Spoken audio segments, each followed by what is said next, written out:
આજે હું તમને એક દીકરી વિશે કહેવા માંગુ છું.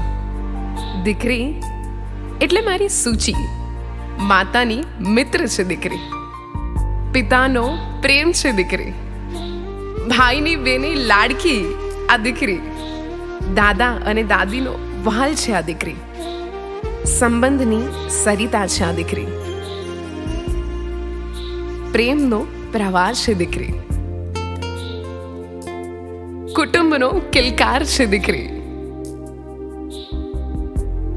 વાત્સલ્યનો રણકાર છે દીકરી, મર્યાદાની મૂરત છે દીકરી, સંસ્કારોની સુરત છે દીકરી, બલિદાનોની પરાકાષ્ઠા છે દીકરી, પુણ્યનો પ્રભાવ છે દીકરી, આ કળિયુગમાં સતયુગ છે દીકરી, આ ખિલખિલાતા પરિવારનો પરિચય છે દીકરી, પવિત્રતાની પ્રતિમા છે દીકરી, પોતાના માતા અને પિતાની હયાતીના હસ્તાક્ષર છે દીકરી.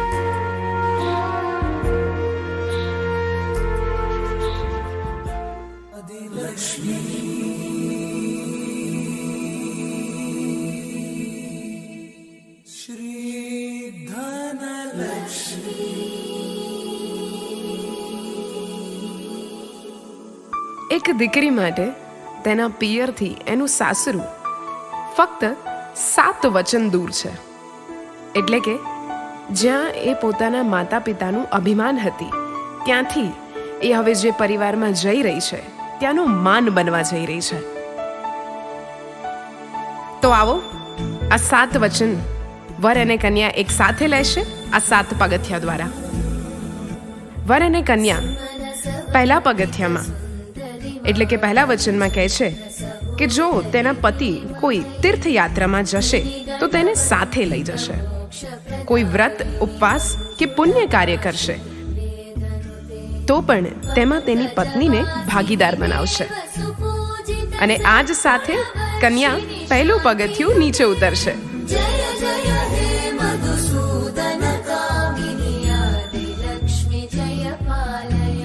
કન્યા બીજા વચનમાં માંગે છે કે જે રીતે પુરુષ તેના માતા પિતાનું સન્માન કરે છે તેવી જ રીતે પત્નીના માતા પિતાનું સન્માન કરશે.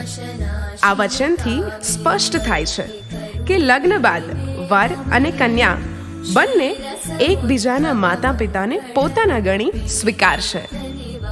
અને આ જ સાથે કન્યા બીજું પગથિયું નીચે ઉતરશે.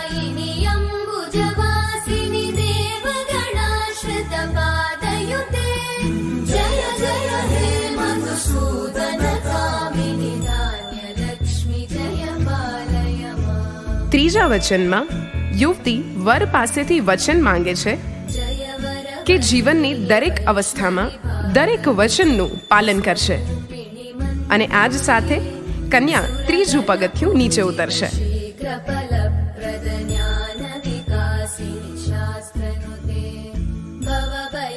કન્યા ચોથા વચનમાં કહે છે કે લગ્ન પૂર્વે જવાબદારીઓમાંથી મુક્ત રહ્યા, પરંતુ લગ્ન બાદ પરિવારની જવાબદારીઓ લેવી પડશે. આ વચન આપી કન્યા વરને આવનાર જીવનની જવાબદારીઓથી અવગત કરાવે છે.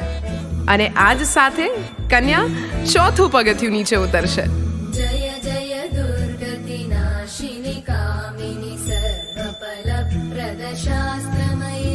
પાંચમું વચન આજના સમયમાં મહત્વનું સાબિત થાય છે.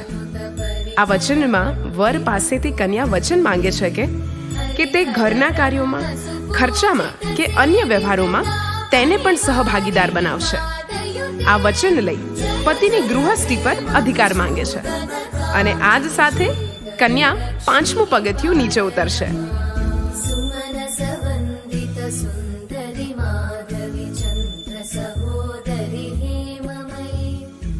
છઠ્ઠા વચનમાં કન્યા માંગે છે કે વર તેની સખી કે અન્ય સ્ત્રી સામે તેનું અપમાન નહીં કરે. આ ઉપરાંત અન્ય અવગુણોથી પણ દૂર રહેશે. આ વચનમાં કન્યા પરિવારમાં તેનું માન જાળવવા માટેનું વચન માંગે છે. અને આ જ સાથે કન્યા છઠ્ઠું પગથિયું નીચે ઉતરશે.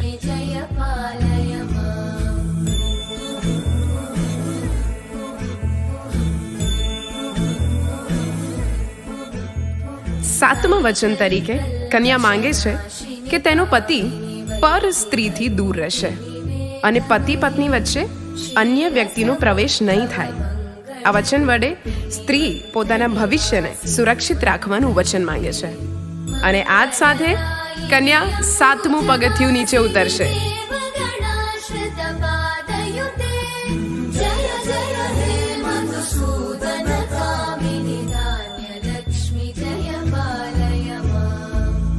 અને હવે આપણો વરરાજા આ ખૂબ જ સુંદર દુલ્હનની આ ચોરીમાં રાહ જોઈ રહ્યો છે.